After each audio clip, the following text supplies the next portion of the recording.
सभी भक्तों का स्वागत है। ये और लाइट भी जला सकते हैं अगर जलती होती है तो हम लोग श्रीमद् भागवतम के दूसरे स्कंद के छठे अध्याय के 7 से 10 श्लोक को पढ़ने का प्रयास करेंगे। बहुत इजी है और हम लोग विषय समझ रहे हैं। आप लोग विराट पुरुष की विभूतियों का वर्णन हम श्रवण कर रहे हैं। तो मेरे पीछे बोलिए, विक्रमो भूर्भुवः स्वश्च विक्रमो भूर्भुवः स्वश्च क्षेमस्य शरणस्य च क्षेमस्य शरणस्य च सर्वकामवरस्यापि सर्वकामवरस्यापि हरिश्चरण आस्पदम्। हरिश्चरण आस्पदम्।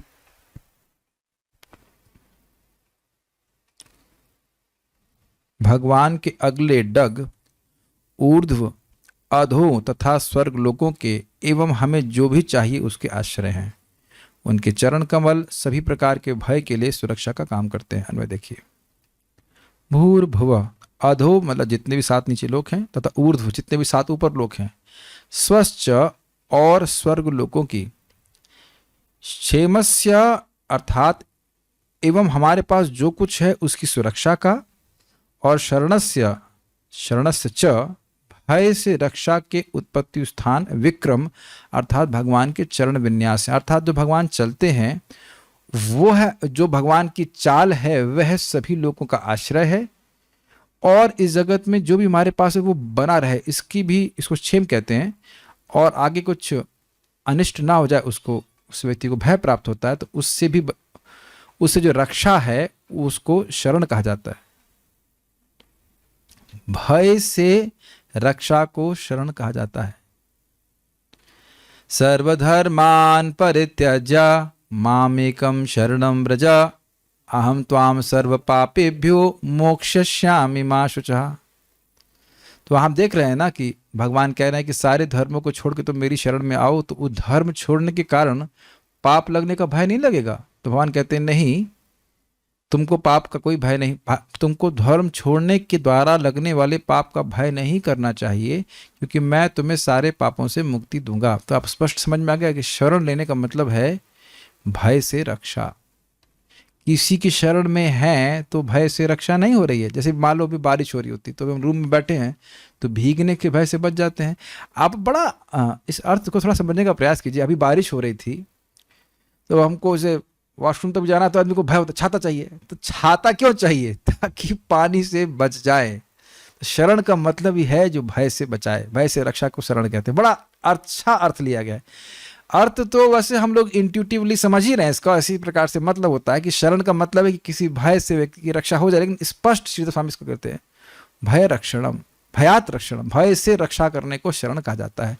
तो भगवान के चरण विन्यास इस प्रकार से हैं।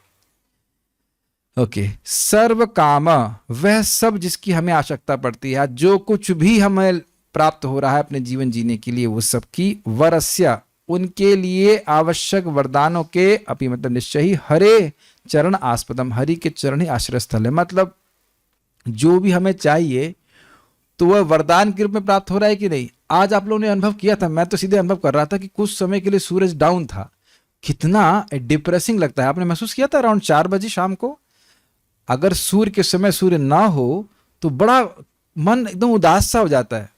तो आप देख सकते हैं कि या सुबह आप लोग सूर्य को उगता हुआ देखते हो तो कितना मन प्रसन्न हो जाता है। तो आप देखिए कि हमारे मन की प्रसन्नता को सूरज कंट्रोल कर रहा है। और सूरज कहाँ से आ रहा है? सूरज किसके प्रकाश से आ रहा है? भगवान के प्रकाश से आ रहा है। और चंद्रमा की शीतलता और वायु, कितना भी आदमी एसी लगा ले, लेकिन जो ठंडी हवा चलती है, आज जो चल रही थी, उसका मुकाबला तो एसी कभी नहीं कर पाएगा ना। कल रात्रि में भी एसी बंद किया जा रहा था, गया था, और उसका पंखा चला करके जो अच्छे, जो सुखमय हवा आती है, वह सुख तो कभी एसी नहीं दे सकता। और वो एसी भी भगवान की कृपा से आ रहा है। सब कुछ भगवान की कृपा से आ रहा है, ये भूलना नहीं चाहिए। तो अभी बड़ा सुंदर बात यहाँ पे लिखी जा रही है। अच्छा, इसका मतलब एक और है कि यानी कि जो हरि की शरण ले रहा है उसके जीवन में जो आवश्यक है वो आएगा ही। भगवान के चरणों की शरण का अर्थ है भगवान की भक्ति कर रहा है तो उसके जीवन में कभी अभाव नहीं हो सकता उस वस्तु का जो उसके लिए आवश्यक है। His needs will be surely provided, his greed may not be. क्या सभी ने इस बात को समझा? भगवान हमेशा हमारे लोभ को पूरा करने के लिए नहीं है, लेकिन हमारी आवश्यकताओं को जरूर पूरा करेंगे। क्या यहाँ कोई भक्त उपस्थित है जिसकी आवश्यकताओं को भगवान ने पूरा नहीं किया है? हाँ, हम एक IAS ऑफिसर बनना चाहते हैं या हम जगत के कमांडर बनना चाहते हैं, वो एक अलग बात है, वो आपकी आवश्यकता नहीं है। तो यह विचार कीजिएगा। कभी ऐसा नहीं हो सकता कि अगर व्यक्ति भगवान की भक्ति कर रहा है उसकी आवश्यकताओं को पूरा ना करें भगवान। हमेशा स्मरण रखना चाहिए कि अजामिलो अपि, अजामिल जैसे व्यक्ति को भी बचाने के लिए भगवान ने वैकुंठ से अपने पार्षद भेज दिए। क्यों? क्योंकि अनजाने में नाम बोल रहा था, और आप गिन गिन के नाम बोल रहे हैं और आपके जीवन में, हमारे जीवन में अभाव हो जाएगा ना, ऐसा नहीं हो सकता है। किसी के जीवन में कोई अभाव महसूस हो रहा है क्या? हो सकता हो कि हमारे कर्मानुवश जो कुछ भगवान चाहते हैं, कुछ समय के लिए कुछ कठिनाई अनुभव हो सकती है, लेकिन अभाव नहीं होता है। ये तो हम लोग ईशोपनिषद से सुन चुके हैं कि जगत पूर्ण है अपने आप में। भगवान ने स्वयं बोला है कि जो व्यक्ति यज्ञ करता है उसको देवताओं के द्वारा सारी आवश्यकताएं पूर्ण होती हैं, ताकि वह आगे आध्यात्मिक रूप से भी प्रगति कर सके। उस माइक स्टैंड को किनारे कर दीजिएगा। ओके, प्रभुपाद जी कई बार अपने तात्पर्य में समझा चुके हैं कि कमी भगवान की तरफ से नहीं, कमी इंसान की तरफ से सृष्टि की गई है। श्रीधर जी, उनके चरण विन्यासों से भूरलोक, भुवरलोक और स्वरलोक की उत्पत्ति हुई है। प्राप्त वस्तु की रक्षा करने को क्षेम कहते हैं, किसी की भय से रक्षा करने को शरण कहते हैं। श्री भगवान के चरण विन्यासी क्षेम और शरण है। तो समझ ही कहते हैं, मैंने समझाया, जो भगवान की शरण लेगा उसको हर प्रकार की जो उसके बाद आवश्यकताएं हैं वो भगवान उसकी रक्षा करते हैं, और जो कोई आगे भय होने वाला उससे भगवान रक्षा करते हैं। ये तो बड़ा स्पष्ट है, हर भक्त जानता है कि अब कुछ भी हो, इंसान का जन्म तो ड्यू है हमारे लिए। भगवद गीता के आधार पर तात्पर्य, सभी प्रकार के भय से पूर्ण सुरक्षा के लिए तथा जीवन की हमारी जितनी आवश्यकता है उनके लिए हमको न केवल इस लोक में अपितु ऊर्ध्व, अधो तथा स्वर्ग लोक में भी भगवान के चरण कमलों की शरण ग्रहण करनी चाहिए। ये बहुत सुंदर बात है। इधर ध्यान नहीं गया हमारा कि हम सोच रहे हैं कि केवल हम लोगों को भगवान की पूजा करने की जरूरत है, लेकिन ऐसा नहीं है। देव देव जगतपते, देव देव जगतपते, भगवान देवताओं के भी देव हैं। जैसे यहाँ के लोग देवताओं के पास जाते हैं अपनी इच्छाओं को, मनोकामनाओं को पूर्ण करने के लिए, ऐसे देवतागण भगवान के पास जाते हैं जब उनको समस्या होती है, और अन्यथा भी वह भगवान के यजन करते रहते हैं। इंद्र भगवान विष्णु की पूजा करते रहते हैं। कौशिक जी नाम के व्यक्ति हुए, उन्होंने भगवान को जल अर्पित किया तो उनको स्वर्ग में का राजा बनाया गया। तो वस्तुतः जो भगवान, जो सबसे बड़े देवता हैं, सभी देवताओं के देव हैं, वो भगवान श्री कृष्ण हैं। ये कहने का अर्थ है। गोविंदमादि पुरुषम तम हम भजामि, क्या मतलब है? मैं उन गोविंद का जो आदि पुरुष भजन करता हूं। कौन भजन कर रहा है? ब्रह्मा जी कर रहे हैं। यम ब्रह्मा वरुणेन्द्र रुद्र मरुतः स्तुन्वन्ति दिव्यैस्तवैर् वेदै सांग क्या श्लोक था? वेदै भूल गया। गायन्ति यं सामगाः ध्यानावस्थित तद्गतेन मनसा पश्यन्ति यं योगिनो यस्यान्तं न विदुः सुरासुरगणा देवाय तस्मै नमः। तो ब्रह्मा जी, रुद्र, आदित्य, शिव जी, वह सभी भगवान की आराधना कर रहे हैं। तो सभी के लिए जो भी आवश्यक वस्तुएं हैं वो भगवान ही पूरा करने वाले हैं। एको बहुनाम यो विदधाति कामान, अकेले भगवान ही सभी की इच्छाओं को पूर्ण कर रहे हैं। भगवान के चरण कमलों पर इस पूर्ण निर्भरता को ही शुद्ध भक्तिमय सेवा कहते हैं, और इस श्लोक में इसका प्रत्यक्ष संकेत किया गया है। इसके विषय में न तो कोई संदेह होना चाहिए, न किसी को किसी अन्य देवता की शरण ग्रहण करने के लिए उन्मुख होना चाहिए, लेकिन इसका अर्थ यह नहीं है कि देवताओं का असम्मान करना चाहिए। शिव जी आ गए, देखेंगे भी नहीं। ये अनन्यता का मतलब ये नहीं कि शिव जी का मंदिर आ गया तो मुंह घुमा लिया, दुर्गा जी अरे तो ये माया तो है, ऐसे करके नहीं, गणेश जी नहीं। वी शुड बी रेस्पेक्टफुल, भगवान के सेवक है, लेकिन शरण वही दे सकता है जो स्वतंत्र हो। जो दूसरे की शरण लिया है वह हमारी शरण, हमको शरण कैसे देगा? वो तो उस पर निर्भर है ना। मान लो ऊपर वाले बॉस ने बोल दिया कि ना इसको नहीं देना है, तो शरण कैसे मिलेगी? नहीं मिल पाएगी। जैसे जब रावण ने शरण ली थी शिव जी की, तो माता पार्वती शिव जी से पूछती है कि भगवान राम तो उनको मारने के लिए उद्यत हैं, तो अपने भक्त को आप क्यों नहीं बचाते हो? तो उन्होंने कहा कि जब भगवान ने मारने के लिए ठान लिया तो मैं कौन बचाने वाला होता हूं। Got it?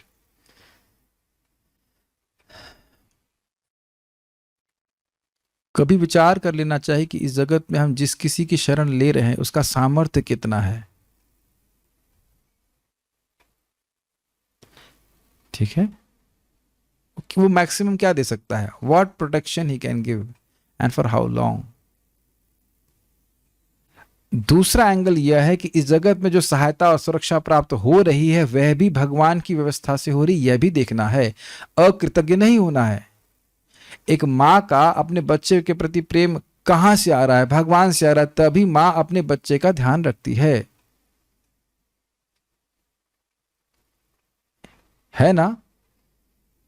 तो ये नहीं सोचना चाहिए, किसी भी व्यक्ति को अपने माता पिता के प्रति कृतज्ञ नहीं होना चाहिए। या इस जगत में कोई आपकी सहायता कर रहा है तो क्यों कर रहा है? भगवान उस व्यक्ति को हमारे प्रति प्रेम से भर रहे हैं,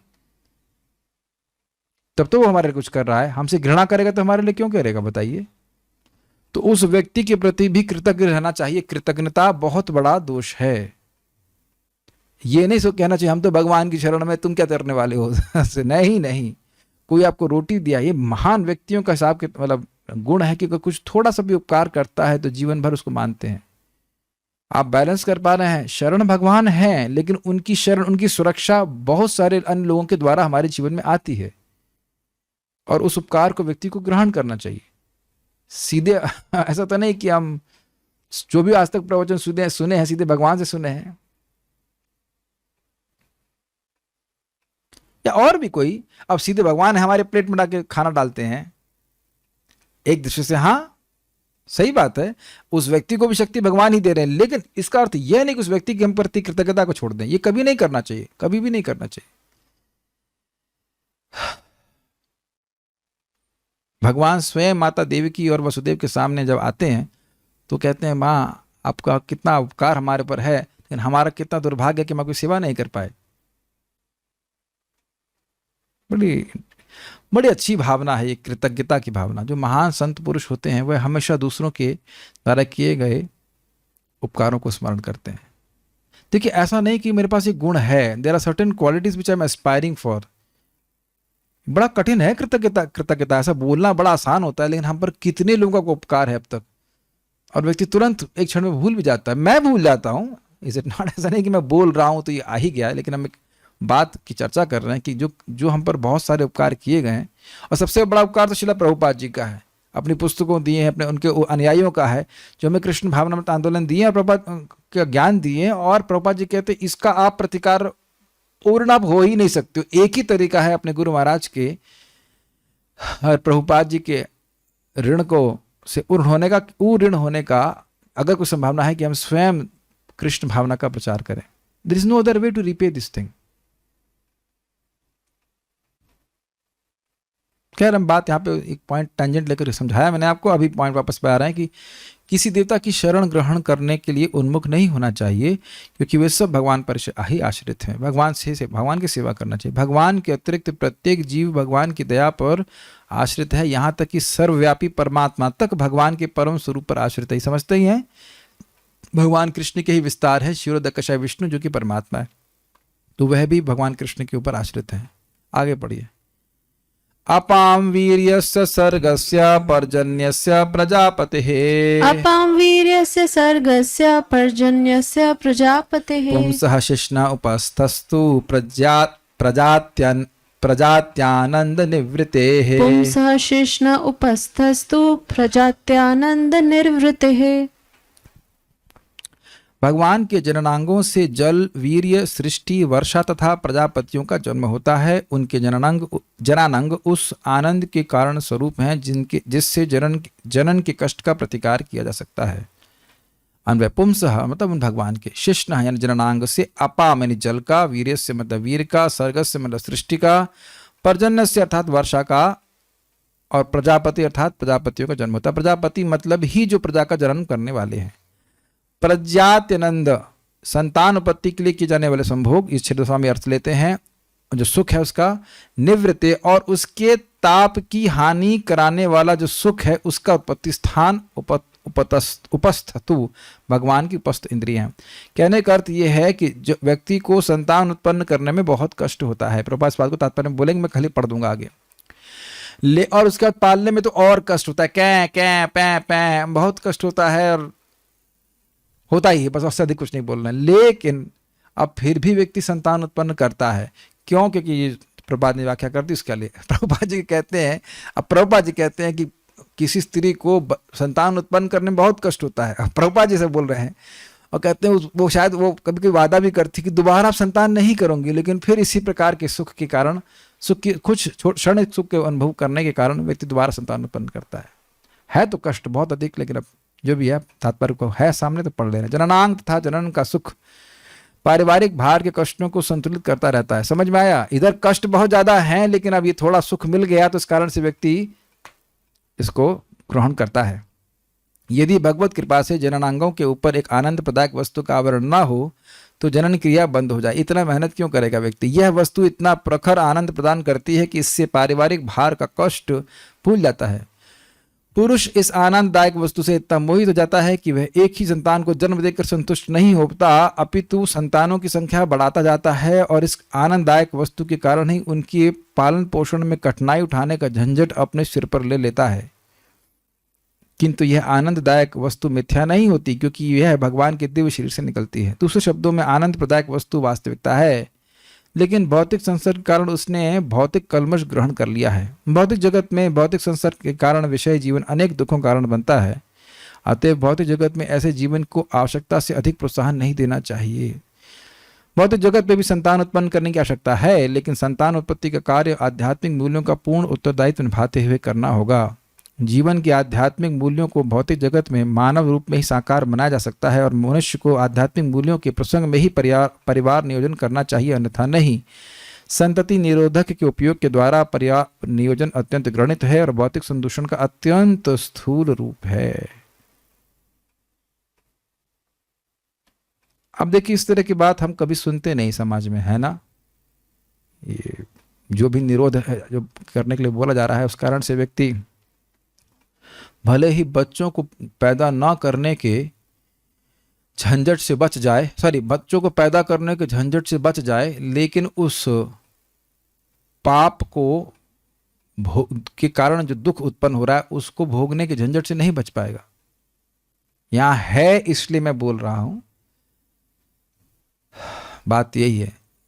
बुद्ध जी यही चाहता है कि उसको भोग प्राप्त हो, लेकिन उसके कारण जो उसका पेमेंट है वो ना करना पड़े। हम सभी की चीज़ की हर चीज़ फ्री में मिल जाए, लेकिन ऐसा नहीं है। With everything comes a responsibility. तो प्रभुपाद बहुत सिंपल सी बात कर रहे हैं कि वस्तुतः व्यक्ति संतान उत्पन्न तभी करे जब वह उसको कृष्ण भावना भावित होने के लिए ट्रेनिंग दे सके।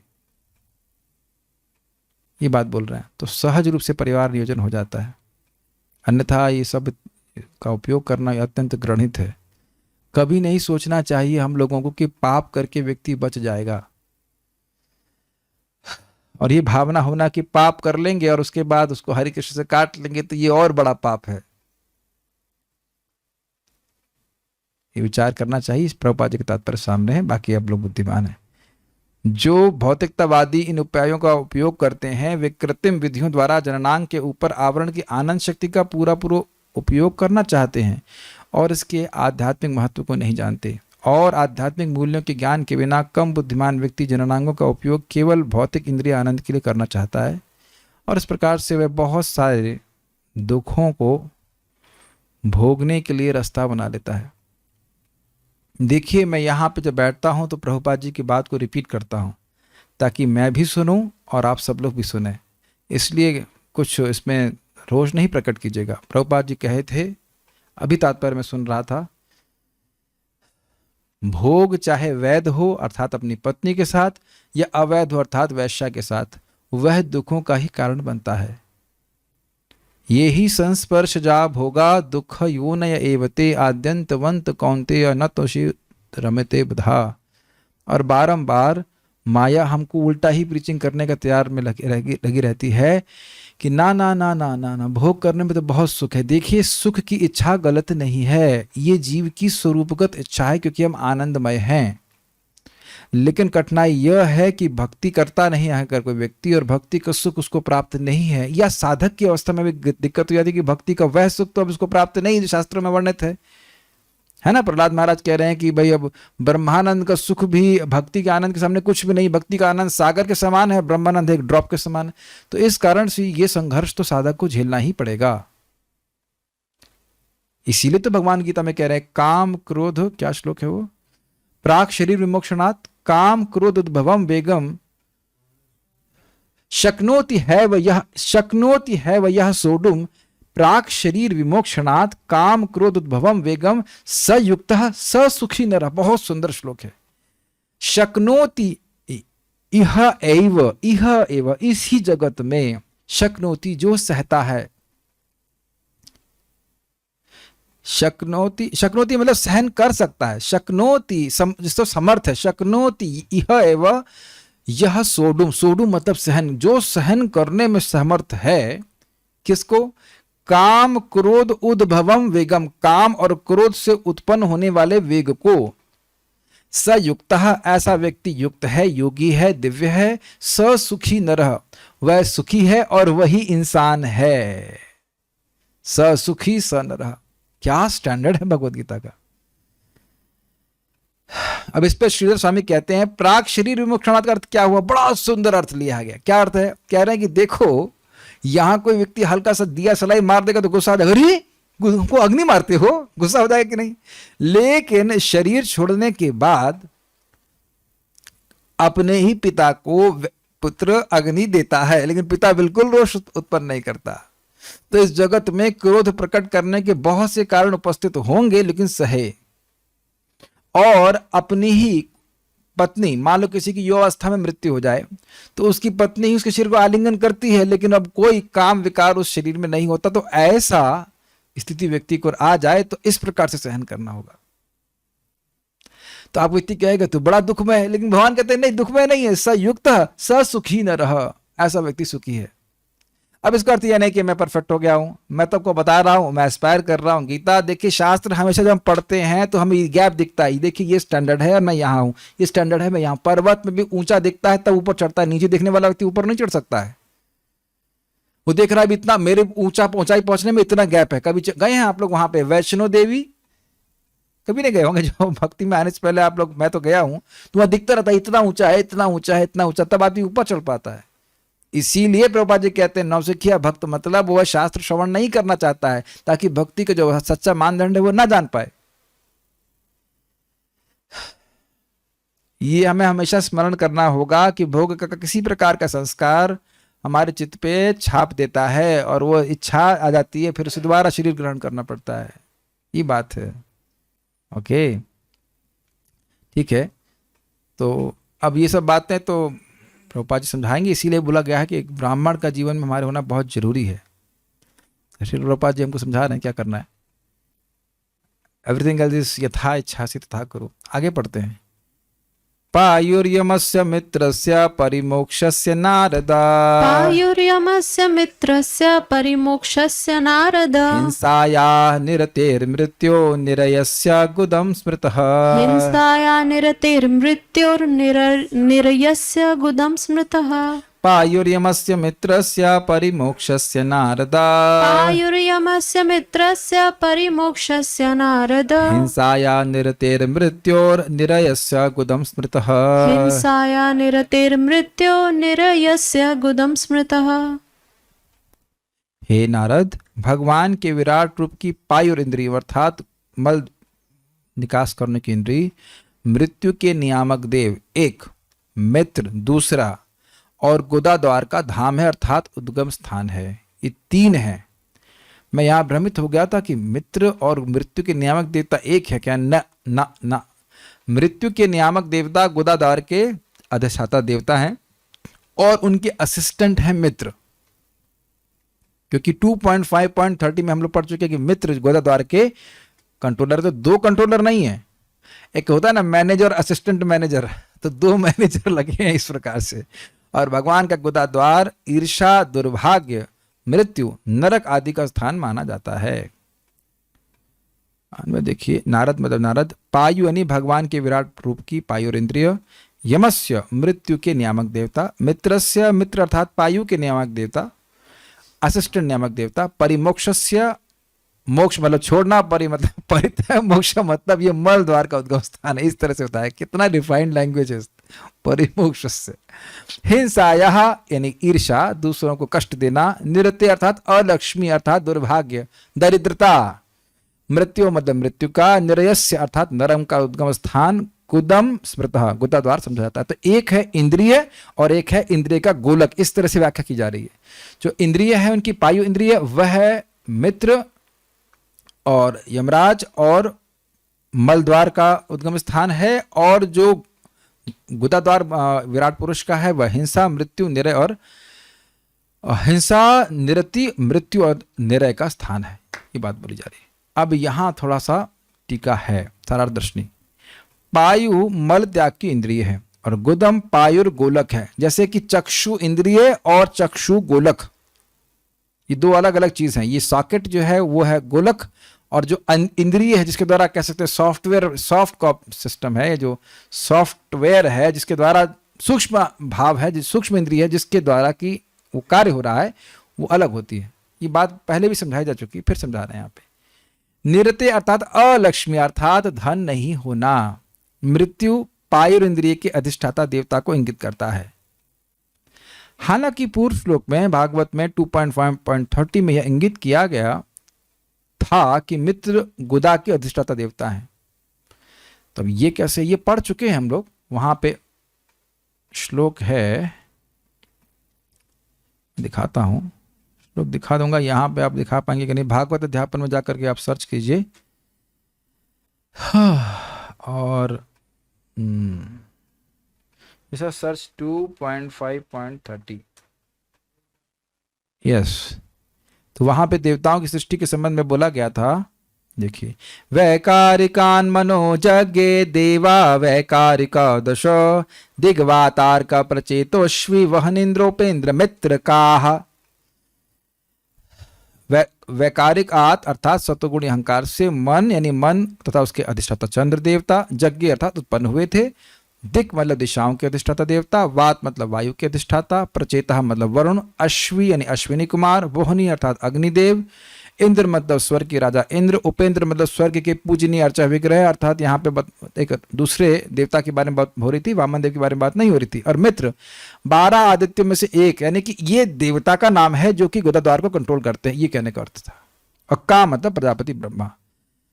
तो इस प्रकार के 10 देवताओं की उत्पत्ति हुई थी। समझ में आया? दिखाया आपने यहाँ पे? ठीक है। तो अब वापस पे आ जाते हैं। तो यहाँ वहां बोला गया कि मित्र जो है वे गोदा द्वार के अधिष्ठाता है, और यहाँ क्या कि मृत्यु है। तो कैसे समझा जाए, क्या है उसका अर्थ? तो देखिए, किंतु वर्तमान वाक्य के प्रमाण के रूप में बाद में श्रीमद् भागवत 3.26.66 में यह कहा गया है कि गुदम मृत्युर अपानेना नोदतिष्ठत तदा विराट, अर्थात मृत्यु अपान सहित प्रविष्ट हुए किंतु विराट पुरुष नहीं उठे। अपान वायु नीचे की ओर बहने वाली वायु, उसी से आदमी का वो मल इत्यादि बाहर जाता है। तो अब यहाँ कहने का अर्थ है कि मृत्यु जो है वह गुदा द्वार का नियामक देवता है। ये 3.26.66 में भी पुष्ट हुआ है। तो ऐसे ही ग्रहण करना होगा। कंक्लूजन क्या है? देखिए, वर्तमान श्लोक में मित्र का भी उल्लेख है, किंतु यह समझ लेना चाहिए कि वह मृत्यु के सहायक हैं। समझ में आ गया? यानी मल निकासी का कार्य मुख्य रूप से मृत्यु के देवता कर रहे हैं, लेकिन उनके असिस्टेंट के रूप में कार्य कर रहे हैं मित्र। ये बात यहाँ पे है। नहीं, इतना क्या रिसर्च करने की बात है, लेकिन देखिए जो बात बोली गई है उसे पूर्व न्याय, मतलब जो पहले बोला गया उसके अनुसार आगे की बातें बोली जाती है। ये आचार्य लोग बहुत ध्यान देते हैं। आप लोग सोच रहे होंगे ना कि इस श्लोक पे इतना क्या विचार करने की जरूरत है, लेकिन हर श्लोक आचार्यों ने बहुत मेहनत करके समझा है। मित्र मतलब एक देवता है, एक देवता है जो मल द्वार को कंट्रोल करते हैं। हाँ तो है ही हर एक व्यक्ति। यह कहना कि मित्र पायुरिंद्रिय के अधिष्ठाता देवता है, जबकि मृत्यु मल द्वार के अधिष्ठाता देवता है, इसको स्वीकार नहीं किया जाता है, क्योंकि यह एक अंग के लिए किसी अन्य देवता को अधिष्ठाता बतलाकर व्याख्यान में प्रस्तुति की नियमितता को भंग कर देगा। अर्थात एक अंग को दो देवता क्यों नियमित करेंगे, एक ही करेगा, ये बात है। तो असिस्टेंट के बारे में बोल रहे हैं, असिस्टेंट, ठीक है ना। जैसे मैं गौशाला की पहले सेवा देखा करता था, तो या रिपेयर मेंटेनेंस मंदिर में देखा करता था, तो रिपेयर मेंटेनेंस सनातन प्रभु भी देखते थे और मैं भी देखता था, मेरे नीचे जो भक्त है वो भी देखते थे। तो वो असिस्टेंट के रूप में हम लोग देखते थे, मेन इंचार्ज प्रभु जी थे, ऐसे करके होता है। समझ गए, इजी है। आखिरी श्लोक आज का, पराभूतेर अधर्मस्य तमसश्चापि पश्चिमः, पराभूतेरधर्मस्य तमसश्चापि पश्चिमः, नाडयो नद नदीनां च गोत्राणामस्ति संहतिः, नाड्यो नद नदीनां च गोत्राणामस्ति संहतिः। भगवान की पीठ समस्त प्रकार की उद्विग्नता तथा अज्ञान एवं अनैतिकता का स्थान है। उनकी नसों से नदियां तथा नाले प्रवाहित होते हैं, लेकिन नाले मतलब वो गंदे वाले नाले नहीं है। मैं भी जब इसको पढ़ रहा था, नाले मतलब वो गटर के नाले जो आप देखते हैं इधर फैलते हुए, वो नहीं बोला जा रहा है। जब ये श्लोक बोला जा रहा था तो एक भी गटर का नाला नहीं था। ये गटर के नाले तो अब शुरू कर दिए गए हैं। अच्छा, ये विचारणीय बात है कि कितनी पॉपुलेशन थी ना उस टाइम, लेकिन सब लोग बाथरूम बाहर जाते थे, अटैच टॉयलेट बाथरूम नहीं हुआ करता था। आप देख रहे हैं, बड़ा शोचनीय बात है कि जो भी मल होता है वो सब जाकर के पवित्र नदियों में, यमुना जी में, गंगा जी में जाके डंप कर दिया जा रहा है। खैर अब क्या कहा जाए, लेकिन जो भी है। लेकिन नाले का अर्थ ये नहीं सोचना होगा कि नाल मतलब गंदे गंदे नदियां, जैसे आपने शायद देखा नहीं, लेकिन हमने इंडोनेशिया में देखा था। ये सो कॉल्ड नाले मतलब एक थोड़ी थोड़ी मिनी रिवर कह सकते हैं, वो जगह जगह बहती है, बड़ा सुंदर लगता है। मैं आपको एक्सप्लेन नहीं कर सकता क्योंकि ऐसा आपने यहाँ पे देखा ही नहीं होगा कहीं पे। हिमालय में कहीं देखा हो तो अलग बात है, हिमालय तो हम गए नहीं। मतलब पहाड़ों पे मकान बने हुए हैं और खेत बने हुए, मकान बने हैं, और साइड में ऊपर से पहाड़ों से पानी साइड से होकर के बह के जाता है, बड़ा एकदम साफ, एकदम से। अब पीने लायक है कि नहीं वो नहीं पता, लेकिन एकदम साफ पानी, एकदम कचरा नहीं उसमें आता ना। वहाँ पे कभी भी दिखता है कि उसमें वो लोग प्लास्टिक की बोतल फेंक दें, ये कल्चर वहाँ पे नहीं है। ये देखा मैंने कि नाले भी पवित्र होते हैं। तो ये सब भगवान की स्तुति। प्रकृति के पास और प्रकृति के सौंदर्य के संग रहने की मतलब जो हमारा संस्कार था वो तुमने वहीं देखा। कोई इंडस्ट्री नहीं है, एटलीस्ट मैं इंडोनेशिया की बात नहीं कर रहा हूँ, बाली में कोई इंडस्ट्री नहीं, अलाउड ही नहीं कोई इंडस्ट्री। अब पता नहीं क्या है, लेकिन कब गया था, 2017, 18, 19, 2019 में गया हूँ शायद, याद नहीं, 2 बार गया हूँ। तो वहां पर मैंने देखा ये बड़ा अद्भुत है, प्रिजर्व करके रखा है, ठीक है। और उनकी हड्डियों पर बड़े बड़े पहाड़ बने हैं। उनमें देखिए, पश्चिम उनकी पीठ, पराभूते उद्विग्नता का, पराभूत का मतलब होता है पराभव यानी कि पराजय, और उद्विग्नता का मतलब होता है फ्रस्ट्रेशन, उद्विग्न हो गए। तो आप जानते हैं कि इस जगत में हम फ्रस्ट्रेट कब होते हैं, जब पराजित होते हैं। किसी विषय में भी जब पराजित हो जाता है तब व्यक्ति फ्रस्ट्रेट होता है। इसलिए प्रभुपाद ने कहा पराभूति अर्थात उद्विग्नता का। समझ में आया आपको? अधर्मस्य अनैतिकता का, तमसः तथा अज्ञान का स्थान है, यानी कि भगवान का पीठ। यानी कि अब अगर कोई व्यक्ति इन कार्यों को कर रहा है, अधर्म को कर रहा है, अज्ञान को में लिप्त है, तो वह भगवान की पीठ की तरफ चला, कि भगवान के सम्मुख नहीं रहा। भगवान के सामने कैसे पाप होगा, ये अर्थ है। समझने का प्रयास कीजिए कि देखिए जगत में हम लोग भी अगर हम कुछ गलत कार्य करते हैं तो पहले तो ये मान लेते हैं भगवान नहीं है। यस,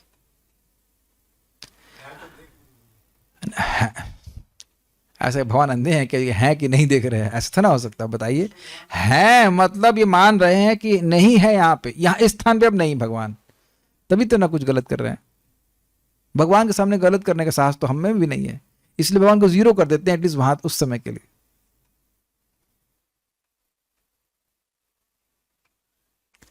नाड्य उनकी नसों से अपि निश्चित ही नद, बड़ी नदियों का, तथा नदी नाम, नालों का प्रवाहित, थोड़ी हिंदी गलत हो गई, नाले प्रवाहित होते हैं, गलत। अब मैं यहाँ फंस गया था कि मैंने नदी का मतलब तो होता है नदी, तो नदी का मतलब नाले कैसे हो गया? तो बाद में मैंने देखा संस्कृत ने लिखा था नद मतलब बड़ी नदी, और नदी का मतलब सामान्य नदी। तो नाले का मतलब समझ रहे हैं, नाले मतलब वो कचरे वाले नाले नहीं, जो सहज स्वच्छ जल के नाले हैं, या छोटी छोटी, इसे इंग्लिश में कहेंगे रिवलेट्स, हाँ कनाल कह सकते हैं, लेकिन कनाल कहेंगे तो आपको इंदिरा गांधी कनाल याद आएगी जो इंसानों ने बनाई है, ऐसा नहीं, छोटी छोटी नदियां होती हैं उनको भी कहा जाता है। गोत्राणाम, बड़े बड़े पहाड़, गोत्र पहाड़ को कहते हैं, अस्थि संहित है, उनकी हड्डियों का संकलन है। बस तात्पर्य पूरा हो जाएगा। पूर्ण पुरुषोत्तम भगवान की निराकार अवधारणा को खंडन करने के लिए यहाँ पर भगवान के दिव्य शरीर की संरचना का क्रमबद्ध विश्लेषण दिया गया है, अर्थात हम लोग में भावना हो कि सभी कुछ भगवान के विभूति हैं और का सम्मान करना सीखें। ये आप लोग को बहुत सिंपल बात लग रही होगी, लेकिन देखिए इसी ज्ञान का लोप होने के कारण लोग इस जगत में पॉल्यूशन कर रहे हैं। सारा दूषण जो होने का कारण है वो यही है कि लोग इन वस्तुओं का संबंध भगवान से नहीं देख पा रहे हैं। नेक्स्ट, भगवान के शरीर यानी विराट रूप के प्राप्त वर्णन से स्पष्ट है कि भगवान का स्वरूप सामान्य संसारी अवधारणा से भिन्न है, किसी भी दशा में वह निराकार नहीं है। चूंकि अज्ञान भगवान की पृष्ठभाग या पीठ है, अतएव अल्पज्ञों का ज्ञान भी भगवान की शारीरिक अवधारणा से पृथक नहीं होता। समझ में आ रहा? जो कह रहा है कि भगवान नहीं है, वह कहाँ है? वह भी भगवान की पीठ से आ रहा है, वह अज्ञान भी भगवान की पीठ से आ रहा है। कोई कहे कि मैं अथीस्ट हूं, अथीस्ट का मतलब जो भगवान पे विश्वास नहीं करता, तो उसका सत्ता भी भगवान पे आश्रित है। अगर भगवान ही ना हो तो नास्तिक भी नहीं रह सकता। क्या सोचा है, क्या विचार है? कहो कि तुम नास्तिक हो ना, तो तुम नास्तिक कैसे हो बताओ? क्योंकि तुम भगवान पे विश्वास नहीं करते हो। तो भगवान है ना, तुम विश्वास नहीं कर रहे हो अलग बात है। भगवान तो मान रहे हो ना, तुम ये कह रहे हो मैं भगवान पे विश्वास नहीं करता, वो एक अलग बात है। तुम विश्वास ना करो एक अलग बात है, लेकिन भगवान तो है ना। अच्छा पूछो, चलो ठीक है भगवान है नहीं, तुम्हारे हिसाब से नहीं है ना, ठीक है, तो किस पे विश्वास नहीं करते हो? कोई नास्तिक हो, कोई बोले हम नास्तिक हैं, तो उसको बोले तुम किस पे, तुम नास्तिक का मतलब क्या होता? कहते हैं जो भगवान पे विश्वास नहीं करता। तो कर ठीक है, तो भगवान है नहीं ना तुम्हारे हिसाब से? कहता नहीं भगवान नहीं। अच्छा चलो भगवान है ही नहीं, तो भगवान शब्द डिलीट कर दो। जो वस्तु है ही नहीं उसका नाम क्यों बोल रहे हो? अब बताओ तुम कौन हो? मैं विश्वास नहीं करता किसके ऊपर? नहीं, भगवान नहीं बोल सकते हो, भगवान तो है ही नहीं ना, भगवान तो है ही नहीं ना। आप अपनी इंडिपेंडेंट डेफिनेशन दीजिए, आप कौन है, उसको बोलना ही पड़ेगा भगवान। तो नास्तिकता भी भगवान के ऊपर आश्रित है। वैसे नास्तिक का मतलब है जो वेद नहीं मानता, आस्तिक मतलब जो वेद मानता है। वेद ना मानीला बौद्ध होइला नास्तिक। तो जो वेद को नहीं मानता वह नास्तिक है। तो वेद तो है ना, तुम उसको ना मानो अलग बात है, लेकिन तुम्हारी जो डेफिनेशन है कि तुम नास्तिक हो, जिसको तुम बहुत गर्व से कह रहे हो, उसके लिए भी तुमको वेद पे आश्रित होना पड़ेगा, भगवान की बात पे आश्रित होना पड़ेगा। तो ये कह रहे हैं चूंकि उनका शरीर प्रत्येक वस्तु का समग्र रूप है, अतएव को यह डींग नहीं हाँक सकता कि वे केवल निर्विशेष हैं। ये समझ में आया? मतलब जितने भी पहाड़ हैं वो भगवान की अस्थियां हैं। अब देखिए अद्भुत बात यह कि भगवान की अस्थि वस्ती नहीं होता, दिव्य स्वरूप है। लेकिन विराट पुरुष की धारणा में इस प्रकार से बात आ रही, वो एक भगवान की भौतिक धारणा की जा रही है, जो लोग दिव्य स्वरूप की धारणा नहीं कर सकते। इसके विपरीत भगवान के पूर्ण वर्णन से सिद्ध होता है कि वे एक साथ साकार तथा निर्विशेष दोनों है। ये बड़ा स्पष्ट है। ये लाइट सामने जो मेरे जल रही है, इसके अंदर एक बल्ब है जो साकार है, लेकिन क्या इसकी रोशनी का कोई आकार है? नहीं। सूर्य आकार है, सूर्य का आकार है जी हाँ, लेकिन सूर्य की रोशनी का आकार नहीं है। तो ये भक्त लोग नहीं कहते हैं कि भगवान का निर्विशेष पहलू नहीं है। ब्रह्मेति परमात्मेति भगवान इति शब्दते। लेकिन ये नहीं कहना चाहिए कि निराकार पक्ष के अंतर्गत साकार पक्ष है, या निराकार पक्ष साकार से श्रेष्ठ है, या केवल निराकार है। ये सब बातें गलत है। Is it all okay? ठीक। भगवान का साकार रूप उनका मूल रूप है, कृष्ण का, इसे कहते हैं अनन्य सिद्ध रूप। भगवान श्री कृष्ण का रूप कहां से आया? किसी से नहीं आया, वह अपने से स्वयं सिद्ध रूप है, और उनका निर्विशेष प्रकाश उनके दिव्य शरीर का प्रतिबिंब मात्र है। यस्य प्रभा प्रभवतो जगदण्ड कोटि कोटिष्वशेष वसुधादि विभूति भिन्नम तद ब्रह्म निष्कलमनन्तमशेष भूतम गोविंदमादि पुरुषम तमहम भजामि। यस्य प्रभा प्रभवतो जगदण्ड कोटि, उनकी प्रभा, ये निर्विशेष ब्रह्म ही अनंत कोटि ब्रह्मांडों की संरचना करने वाली प्रभवती। यस्य प्रभा प्रभवती प्रभव जगदंड कोटि, प्रभव मतलब उच्च स्थान, तो ब्रह्म जो निर्विशेष ब्रह्म है उसी से अनेक अनेक ब्रह्मांड निकलते हैं। तो निर्विशेष ब्रह्म क्या है? भगवान श्री कृष्ण की प्रभा अर्थात अंग कांति है, ये वर्णन कर रहे हैं। तो यानी अंग कांति है जिसकी, तो अंग कांति उस पर निर्भर नहीं करेगी। आप कहो कि आपका चेहरा चमक रहा है, तो चेहरा होगा तब ना चमकेगा। तो चेहरे की चमक, तो चमक है वो चेहरे पे आश्रित है। तो निराकार पक्ष जो है वह भगवान के साकार पक्ष पे आश्रित है, ये बोला जा रहा है। जो लोग सामने से भगवान का दर्शन करने का अवसर पाते हैं वे ही भगवान के साकार रूप का साक्षात्कार कर सकते हैं, किंतु जो कुंठित हैं और इसलिए भगवान के अज्ञान पक्ष की ओर रखे जाते हैं, अथवा जो भगवान का दर्शन पीछे की ओर से करते हैं वे इनके निर्विशेष रूप का ही साक्षात्कार कर सकते हैं। तो प्रभुपाद जी ने कहा कि जो व्यक्ति, यहाँ बात स्पष्ट बोल रहे हैं, पश्चिम मतलब अज्ञान, तमसा, तो जो लोग निर्विशेषवादी हैं वो लोग तमस के अंधकार में हैं। और प्रभुपाद जी इसको समझाते हैं अन्यत्र दशम स्कंद में कि जो निर्विशेषवाद का अनुशीलन करता है उसको पेड़ की योनि प्राप्त होती है। यस, अरे भगवान के प्रति सबसे बड़ा अपराधी यही है कि जो व्यक्ति कहे कि भगवान जो है वो माया के अंतर्गत आ जाते हैं।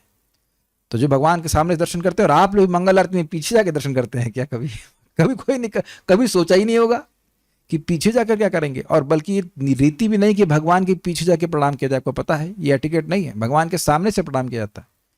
अगर कभी आप लोग कर भी रहे हो तो ध्यान दीजिएगा, मंदिर में परिक्रमा कर रहे हो तो भगवान के सामने से जाके प्रणाम किया जाता है, ये नहीं कि पीछे जाके प्रणाम किया जाए।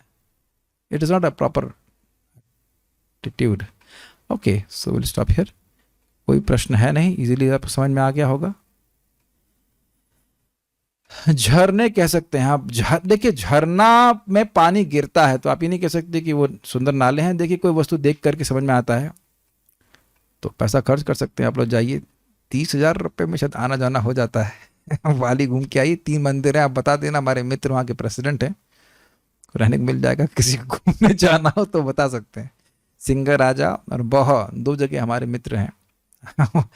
हमने सिंगराजा में देखा था। सिंगराजा बहुत अच्छा हिल स्टेशन बनाया गया है उस स्थान। हमारे सुदामा प्रभु वहाँ के टेम्पल प्रेसिडेंट शायद कुछ हैं ऐसे। Okay, so we are finished. कभी कभी छोटी क्लास भी होती है। इन सब चीज़ों में जितना बोलना है उतना ही बोल रहा हूँ, उससे अधिक नहीं बोलूँगा। Will go fast. कुछ जब ब्रह्मा जी की कुछ प्रार्थना आएंगे तो वहाँ पे और कुछ टीका होगी तो हमने बताएंगे। ओके, श्रीमद् भागवतम की जय, श्रील प्रभुपाद की जय, निताई गौर प्रेमानंदे।